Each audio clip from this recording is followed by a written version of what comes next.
Hello guys, pag-aralan natin ang problem na ito. Let's just find the next term. 2 over 19, 5 over 17, 8 over 15, 11 over 13.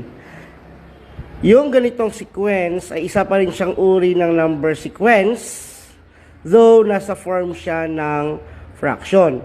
Pero kung papansinin kasi natin, yung ating numerator at saka yung denominator, lahat ng mga numbers doon sa numerator mayroong common difference at pati sa denominator meron din.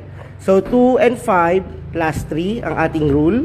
5 plus 3 is 8, 8 plus 3 is 11.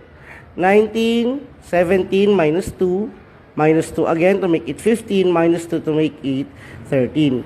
In this case, iti-take natin as individual numbers ang numerator and denominator.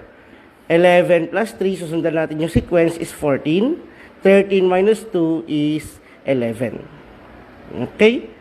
Or, kung pwede pa natin yung gawing mixed fraction, that is 1 and 3 over 11.